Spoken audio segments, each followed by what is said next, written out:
De TVC Noticias, finalizando esta semana laboral, aquí lo más destacado del día.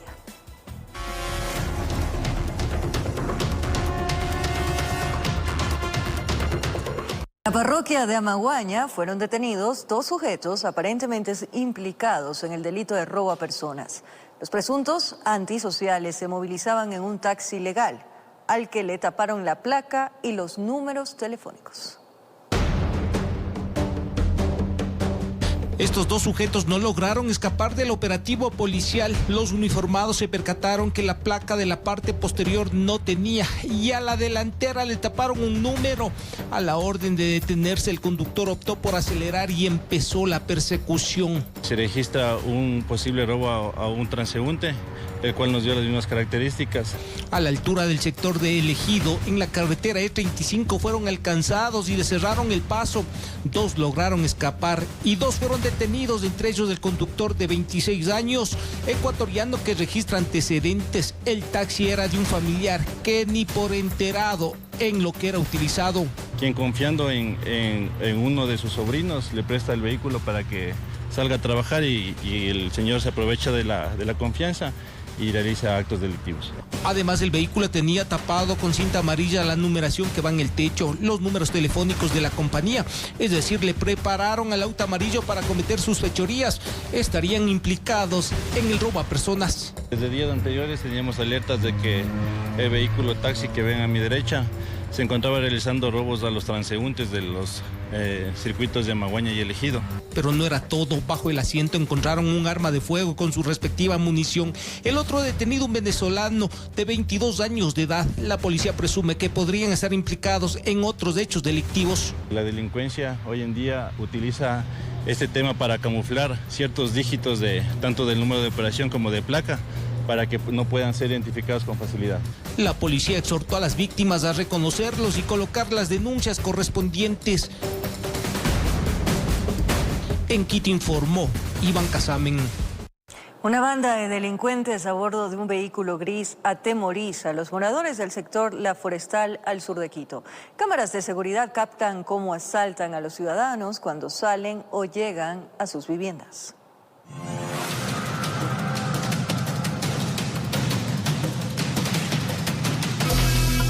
Eran pasadas las 8 de la noche cuando varios ciudadanos, tras bajarse del bus de transporte público, caminaban hacia sus domicilios. Oculto entre la sombra, un vehículo gris va perfilando a su víctima y en cuestión de segundos, dos hombres descienden y persiguen a una joven. Habían estado algunas personas, solo mujeres, lo peor. Han estado algunas chicas y a la chica le han alcanzado a coger y le arranchan la mochila. Le cogieron a mi hija y le tumbaron al piso. Y en ese puesto donde le robaron no hay iluminación, es oscuro. Ocurrió en el sector de La Forestal, sur de Quito, entre las calles Zig e Ibarra. Una cámara de seguridad logró captar parte del accionar de los delincuentes, quienes, a pesar del intento de huir de la joven, lograron alcanzarla y despojarla de sus pertenencias. Le quitaron todo el bolsito de ella, las cosas, las pertenencias de ella. Y el teléfono no le roban es porque se ha metido en la barriga, pero al momento a lo que ella ha gritado, han oído unos vecinos y salen ellos y los ladrones se espantan y por eso no les rebuscan en el piso, pero que haga yéndole a apuñalarle en el piso con arma blanca. Desde otro ángulo, una segunda cámara muestra cómo los moradores aterrados corren y buscan resguardarse, luego de escuchar gritar a la joven, mientras que otro grupo de ciudadanos sale en su auxilio sin éxito. El vehículo, mi hija según me decía que han estado como 5 metidos en el vehículo. Los habitantes de la zona aseguran que serían recurrentes los asaltos y robos en el barrio. Ya andan en motos, andan en carros. Porque ese carro es el que está andando ahorita haciendo daño aquí. Ya están algunas veces, no es solo a mi hija, son algunos vecinos que está pasando eso. Denuncian que se sienten desprotegidos, ya que no cuentan con patrullajes y control policial. Muy rara vez cuando se les necesita, no vienen pronto, ese es el problema. Pero ya es tiempos que ya no se ve un patrullero que circula por aquí. Por ello y más, demandan acciones urgentes. Que por favor nos ayuden también la policía, yo no sé, ahora ya no se les ve circular por aquí la policía, y a tiempos no se les ve circular. En Quito informó Adriana Rojas. Agentes policiales de la subzona Tungurahua desarticularon una presunta organización delictiva relacionada con el microtráfico de drogas.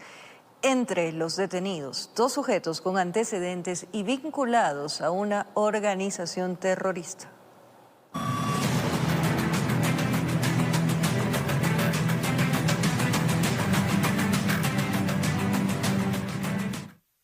Investigaciones, agentes antinarcóticos identificaron a 5 integrantes, entre ellos una mujer de una presunta organización dedicada al microexpendio de sustancias sujetas a fiscalización que operaba en el sur de la ciudad de Ambato. Entre las evidencias, decenas de dosis de alucinógeno.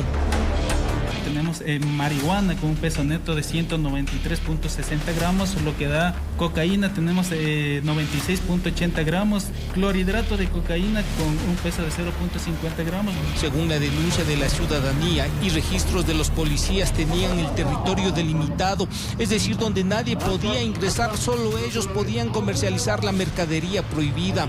En un local comercial de venta de licores que servía como fachada para lo que es el expendio de sustancias catalogadas sujetas a fiscalización. De los 5 detenidos, 2 cuentan con antecedentes. Los propios uniformados se mostraron sorprendidos. Los sujetos fueron capturados hace apenas 2 meses y ya estaban libres y delinquiendo otra vez.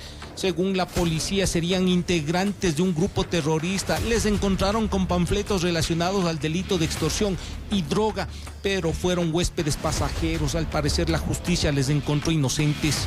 Hacemos un llamado a nuestro sistema de justicia a fin de que los operadores de justicia, los señores jueces de garantías penales, por favor, tomen las decisiones que corresponden referente a estas personas que se encuentran en este momento delinquiendo. Uno de ellos, alias Contador, un sujeto catalogado por la policía como de alta peligrosidad.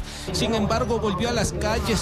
La gran interrogante, ¿será que esta vez existen los elementos para que se quede guardado por un buen tiempo? Varios panfletos alusivos a la organización delictiva Los Lobos, que también hacían alusión a temas de extorsión.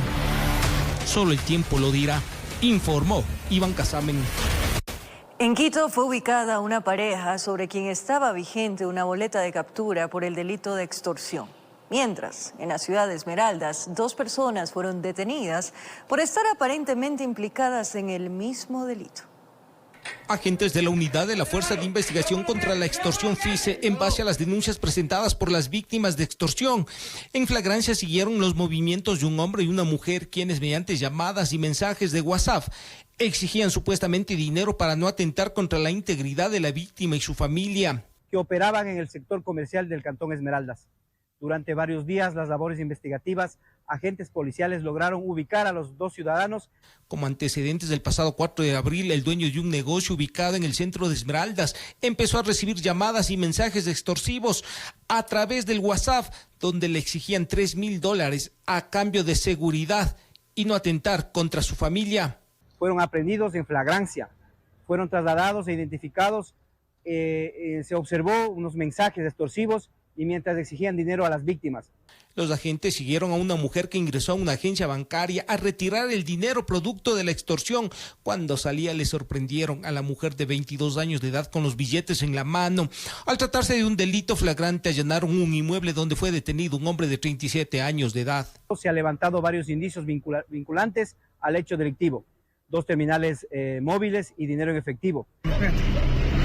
Mientras, agentes del bloque de búsqueda ubicaron en el sur de Quito a Luis P. y Caridad A., sobre quienes pesaba una boleta de captura vigente por el delito de extorsión en el año 2023. Según las investigaciones, los sospechosos intimidaban a propietarios de locales comerciales con la colocación de artefactos explosivos. En Quito informó Iván Casamen.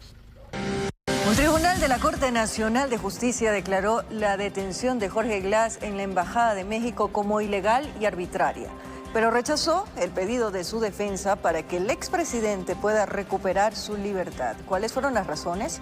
Les contamos en breve.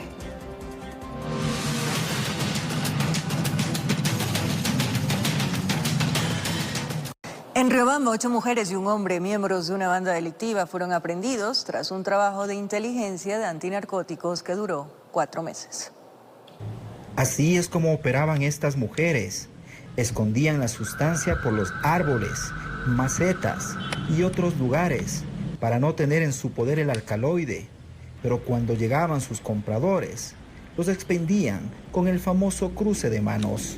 Tenemos todos previa autorización de judicatura, la orden de vigilancia y seguimiento, donde tenemos fotografías y videos en los cuales se evidencia el modus operandi en el cual ocultaban esta sustancia en las macetas o en lugares específicos. Todo esto fue registrado por personal de inteligencia de antinarcóticos de Chimborazo, en pleno centro de Riobamba, en el cual se identificó roles y funciones de cada uno de esta organización delictiva que estaba dedicada al expendio y comercialización de sustancias en el sector de la Plaza Faro. Luego de haber recabado todos los elementos de convicción, fueron aprehendidas 8 mujeres y un hombre.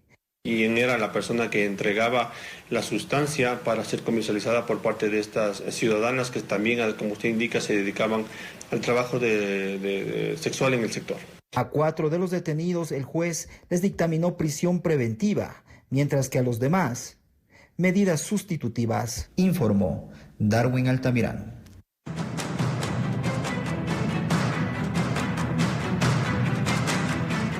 Como una disputa de territorio para la venta de drogas, fue calificada por la Policía Nacional la masacre registrada en el Cristo del Consuelo, en el suroeste de la ciudad de Guayaquil. En rueda de prensa se informó que entre los 5 fallecidos existe un menor de edad y un adulto con antecedentes delictivos. El ataque fue protagonizado por al menos 4 sicarios a bordo de 2 vehículos, quienes acabaron con la vida de 5 personas. Las víctimas se encontraban reunidas en este parque, en el sector del Cristo del Consuelo, suroeste de Guayaquil. De acuerdo a información policial, se trata de Brian García, José Dávila, Luis Rodríguez, quien cuenta con 2 detenciones por estafa y homicidio, y José Paucar, de 16 años. ¿Para todas ellas fue dirigido el ataque? Tenemos conocimiento que sí, la investigación se está tratando de ir despejando algunas hipótesis. La que se tiene más certeza es de que se trata de personas que se dedicaban al microtráfico, a la venta de sustancias sujetas a fiscalización, y hay otra organización que a lo mejor quiere entrar a este territorio. La masacre se produjo a las 21 horas del jueves. Un día después, en el sitio aún se observan manchas de sangre, prendas de vestir y proyectiles. Además, mucho temor por futuras represalias. El parque existe este tema de grafitis, es por esta razón que nosotros asumimos que esa organización era la que se encontraba en ese lugar. Este parque nosotros con Policía Comunitaria lo hemos venido ya interviniendo por varias ocasiones. Frente al parque está ubicada la Iglesia Católica Espíritu Santo. Ese sector pertenece al distrito 9 de octubre, donde del 1 de enero al 11 de abril del presente año han ocurrido 31 crímenes, 9 casos menos que el mismo periodo del 2023. Informó Jorge Salazar. Delincuentes prenden fuego a una tienda en el Guasmo Sur, en Guayaquil. Se presume que son extorsionadores que buscan sembrar miedo para obligar el pago del dinero.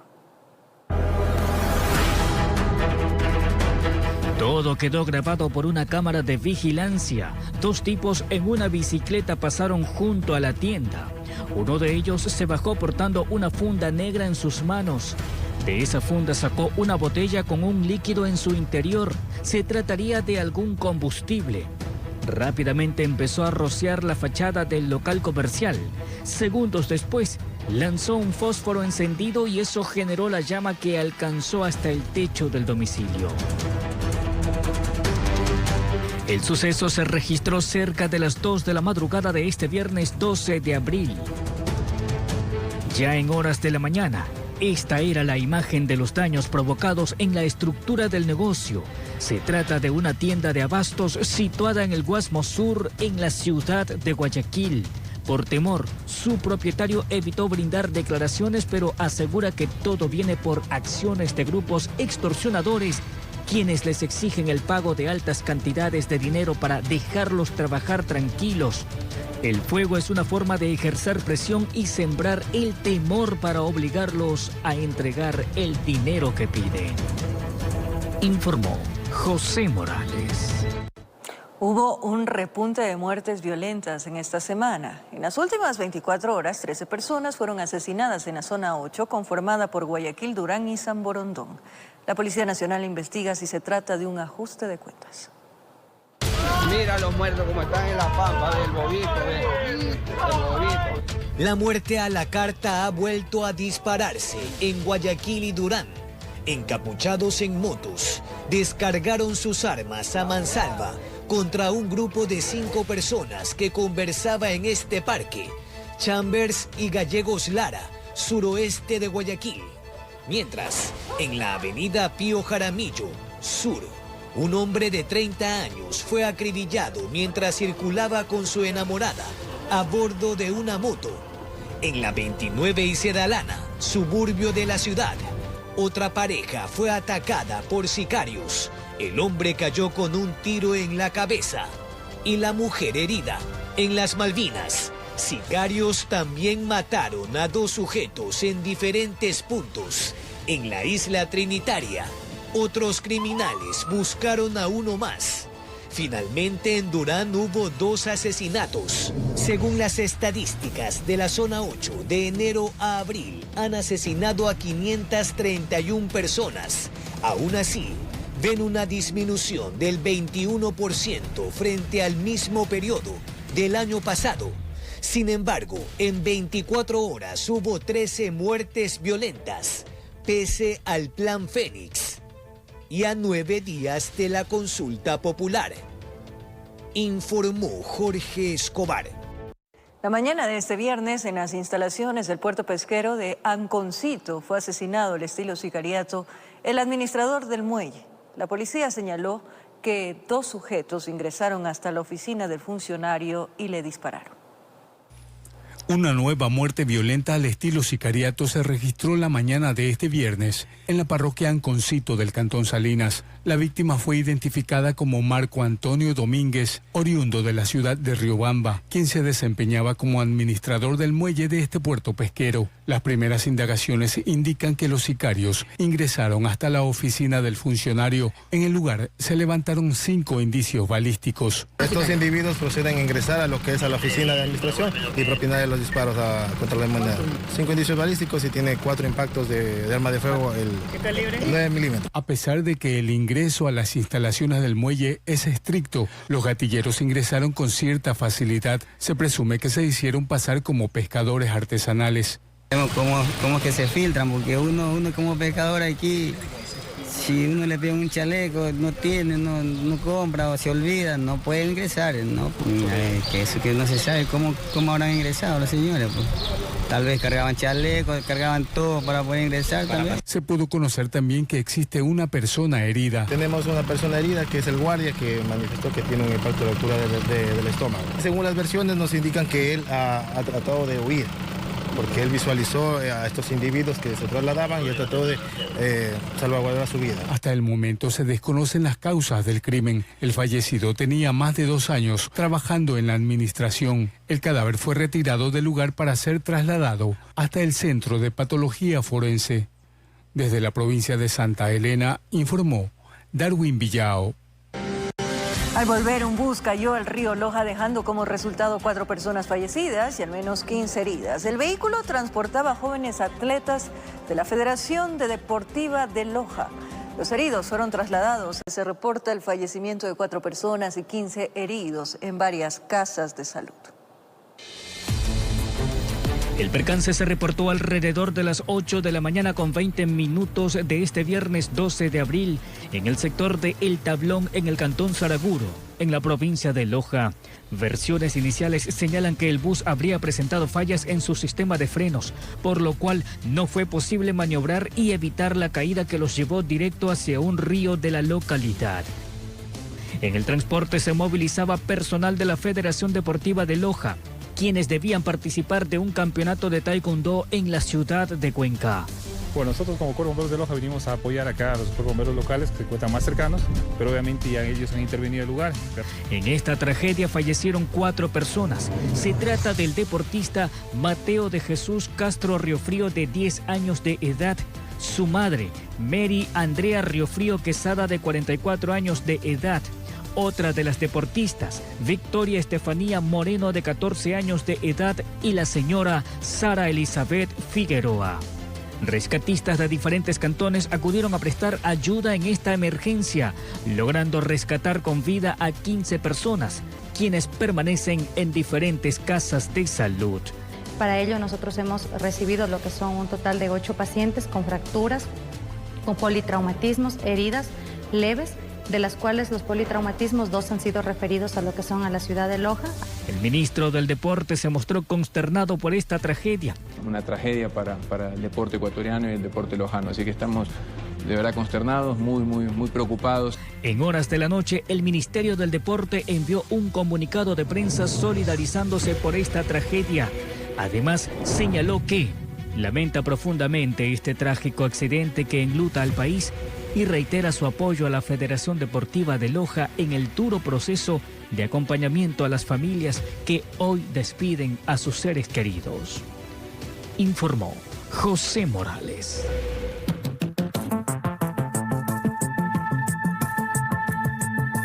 8 ecuatorianos estarían entre los 25 migrantes secuestrados en México. Los compatriotas buscaban llegar de manera ilegal a los Estados Unidos cuando fueron sorprendidos por miembros de bandas criminales. Familiares de las víctimas han pagado miles de dólares por volver a verlos con vida. La organización 1-800 Migrante levantó este viernes las alertas. Se indicó que un grupo de 25 migrantes fueron secuestrados en Ciudad Juárez, México.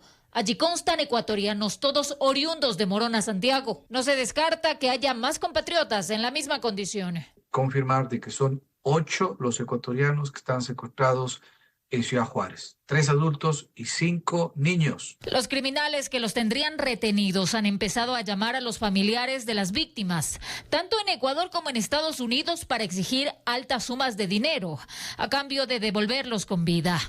Varias de estas familias han pagado miles y miles de dólares como rescate, y lo preocupante es que a pesar de que han pagado ya el dinero, no los han liberado, y ese es el problema de fondo. William Murillo explica que el modus operandi de estas organizaciones es continuar extorsionando pese a los pagos. Esa no es ninguna garantía, porque al final muchas de las víctimas son asesinadas. Se sabe que los migrantes llegaron en vuelo a Ciudad Juárez. Los coyoteros los estaban llevando a bodegas, pero en el camino los delincuentes los sorprendieron y se los llevaron.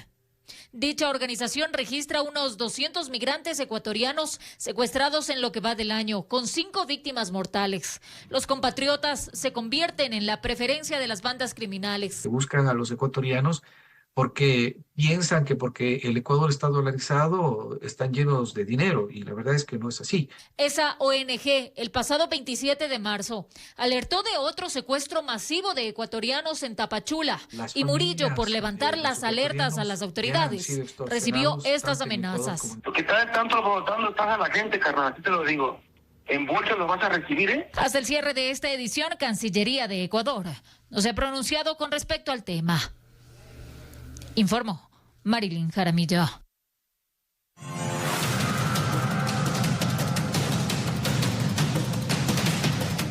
La detención de Jorge Glass es ilegal y arbitraria. Así lo determinó un tribunal de la Corte Nacional de Justicia. Sin embargo, el ex vicepresidente seguirá en prisión porque sobre él pesan sentencias por asociación ilícita y cohecho agravado.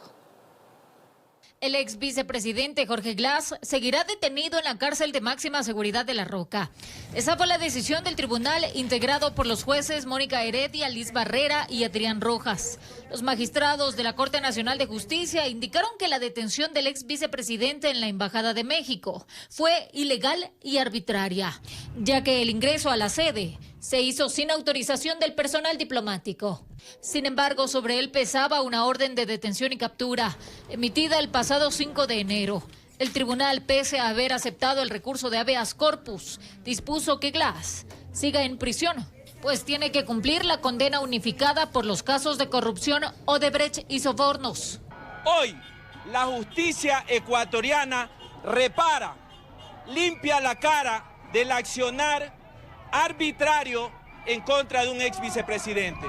Estamos preparando unos recursos porque a pesar de que el habeas corpus se nos fue otorgado, pensamos que tiene que corregirse en su parte porque debió obtener su libertad, es decir, retrotraer todo a su estado natural. Y él se encontraba con un estatus de asilo que le otorgó el Estado mexicano. Sobre el asilo, el tribunal se abstuvo de pronunciarse, puesto que eso le corresponde a las autoridades diplomáticas. La diligencia duró más de 13 horas y se escucharon las versiones de la Policía Nacional, Fuerzas Armadas y del Ministerio del Interior.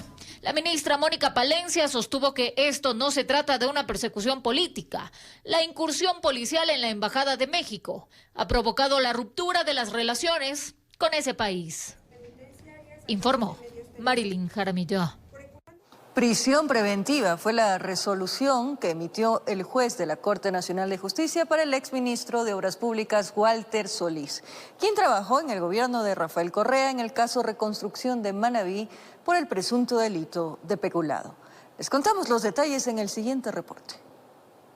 El caso Reconstrucción de Manabí volvió con novedades. Otras 6 personas más fueron vinculadas a este caso por presunto delito de peculado. Entre ellas, el exministro de Obras Públicas, Walter Solís. Tras una audiencia que duró horas, la Corte Nacional de Justicia, por pedido de Fiscalía, dictó prisión preventiva a Walter Solís, quien trabajó durante el gobierno de Rafael Correa. Solís está prófugo, pero recibió estatus de refugiado de México hace algunos años. Además, mantiene sentencias sobre el caso Sobornos y Senagua. Junto a él, los otros procesados, Boris C., Franklin B., Omar Che, Víctor J. y Milton M., se les ordenó presentaciones periódicas. Según Fiscalía, Solís habría delegado que se autoricen realizar procedimientos considerados emergentes con el dinero público recaudado tras el terremoto de 2016. Por este mismo caso, el 5 de enero de 2024, Fiscalía formuló cargos contra Jorge Glass y 2 personas más por presunto delito de peculado. Y es que el gobierno de aquel entonces, ante la catástrofe del sismo, creó el Comité de Reconstrucción y Reactivación Productiva,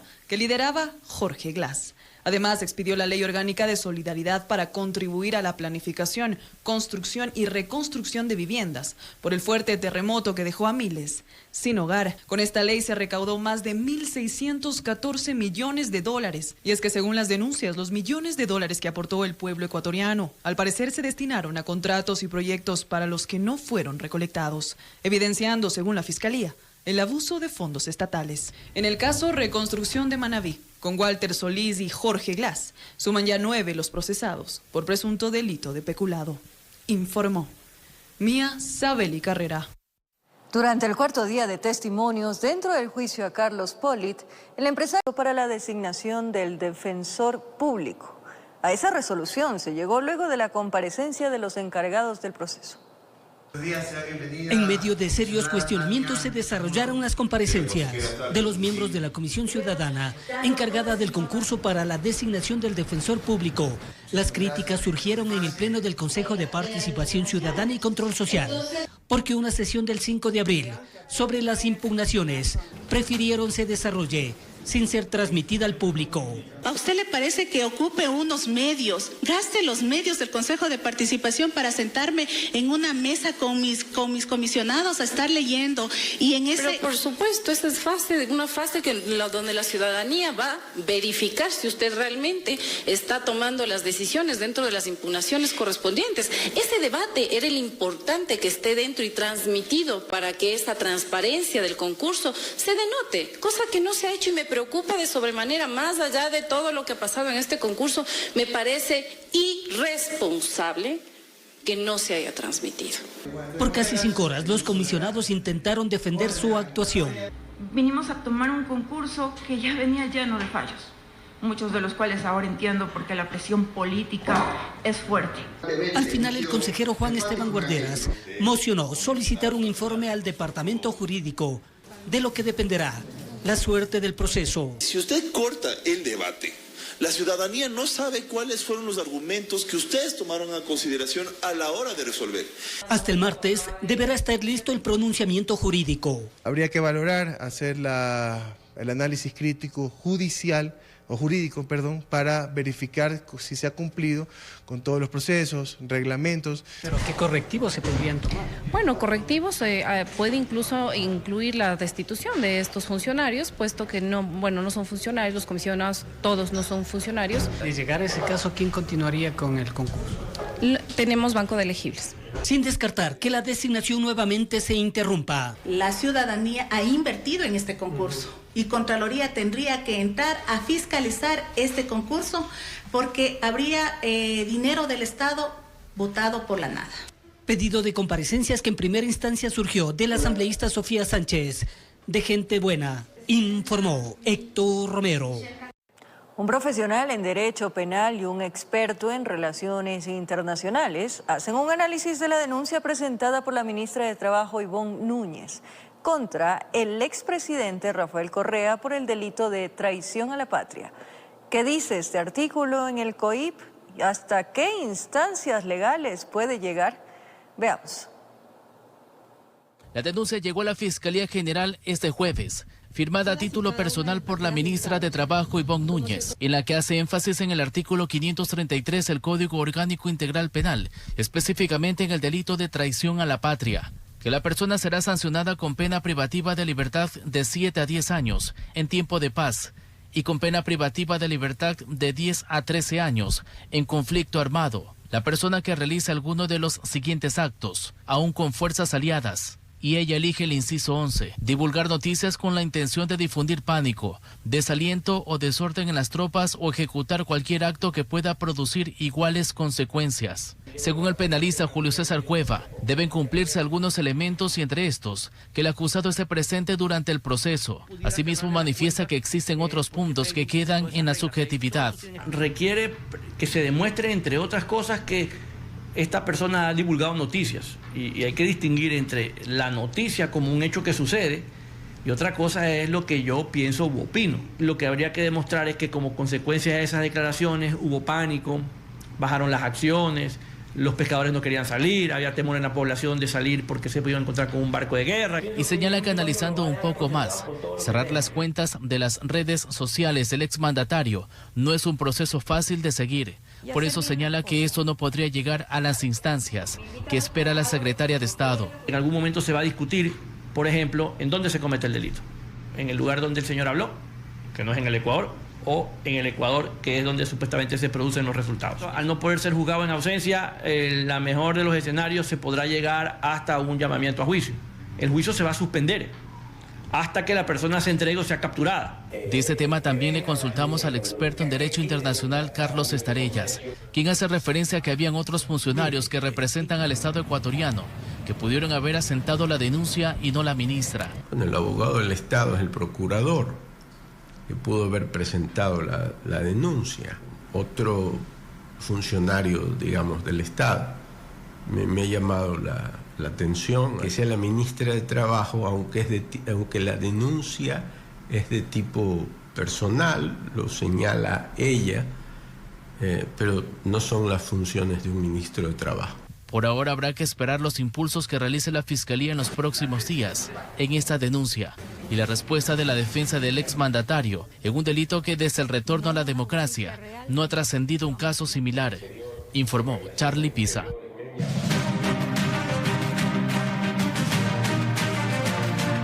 Seguimos revisando los temas de la consulta popular. De ganar el sí, las penas aumentarían para 10 delitos tipificados en el Código Orgánico Integral Penal.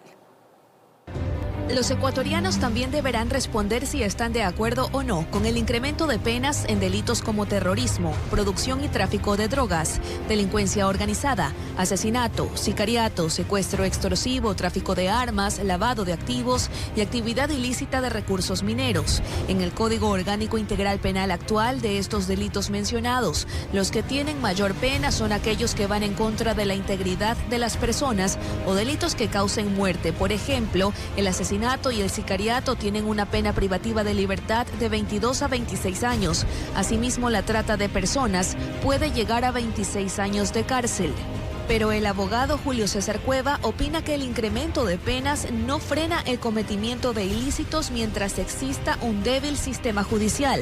Porque si el delincuente tiene, como hoy lo tiene en el Ecuador, la certeza de que no lo van a condenar, le da lo mismo que la pena sea 10, 15, 20, 30 años o incluso cadena perpetua, porque él tiene hoy por hoy la certeza de la impunidad. Por otra parte, en el COIP actual, delitos como el tráfico de drogas a gran escala podría llegar a 13 años de cárcel, así como el secuestro extorsivo, el terrorismo y el lavado de activos con agravantes. Mientras que la actividad ilícita de recursos mineros llegaría a 13 años y multa de 80 a 120 salarios básicos si se comete como parte del accionar u operatividad de delincuencia organizada. Aquí el penalista agrega que sería de mayor efecto considerar otras alternativas. Ciertos delitos imprescriptibles, ya, por un lado, y por otro lado, ese mismo catálogo de delitos que puedan ser juzgados en ausencia. Entonces, ahí ya no importa si lo capturas o no, lo puedes procesar, lo puedes condenar en ausencia e incluso ya condenado en ausencia para ciertos delitos que requieren de sentencia condenatoria ejecutoriada para la ley de extinción de dominio, pudieras extinguirles el dominio. El COIP se ha reformado desde el 2014 en múltiples ocasiones. El último intento se lo hizo en el mes de febrero del año en curso, pero no hubo consenso en el legislativo. En el anexo de la consulta se indica que de ganar el sí en esta pregunta, la Asamblea Nacional contará con el plazo máximo de 60 días para debatir y aprobar la reforma legal. De ahí que el experto pide compromiso. Porque además en 60 días, acuérdense que este es Código Orgánico Integral Penal, tiene plazos que pueden no coincidir con lo de la consulta, ¿verdad? Y necesita además, siendo orgánico, una votación, si no me equivoco, de las 2/3 partes de los legisladores. ¿Qué pasa si no están los votos? El legislador va a decir, estoy obligado por la consulta, entonces ¿para qué vamos a la legislatura? Más bien hubiéramos puesto en práctica directamente el articulado. Informó Adriana Pérez. Estamos de regreso, gracias por la sintonía. 5 canes de la Unidad de Rescate y Búsqueda de Personas, el Cuerpo de Bomberos de Quito, se jubilarán luego de 6 años al servicio de la institución. Estos héroes de 4 patas han formado parte de las brigadas que atendieron las emergencias, como los aluviones de la Gasca en el 2022 y 2024, así como el deslave de Alausí en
Gaya es una de las oficiales de 4 patas que se jubilará. El vínculo que tiene con su instructor los ha llevado a ser una dupla perfecta. Fue como ese amor a primera vista. Ella vino hacia mí y yo la tuve en mis brazos. Con posturas corporales nosotros nos comunicamos, yo la entiendo a ella y ella también me entiende a mí. Un ejemplo es cuando yo ya sé que de pronto ella ya no avanza. Ella me mira y yo no le puedo exigir más, porque eso lo hemos formado durante estos 6-7 años de entrenamiento. Su jubilación no será pretexto para separarse, ya que el amor que han desarrollado hizo que el cabo Ceballos la recibiera como nueva integrante de su casa. En casa la están esperando ansiosos, no se imaginan cuánto. Ya quieren que llegue el día de llevarla. Serán despedidos con honores por la institución. Sus familias adoptivas tienen la responsabilidad de cuidarlos y darles una vida digna llena de amor. Entregaron todo sin condición y ahora dejan la posta para que nuevos cachorros cadetes sigan su legado de héroes de 4 patas. Informó Mauricio Sánchez. Luego del asesinato del ex militar Ronald Ojeda. Momento de despedirnos, amigos, que descansen, que tengan un buen fin de semana, que lo disfruten en compañía de sus familias y seres queridos. Nuestros mejores deseos para ustedes. Un abrazo grande.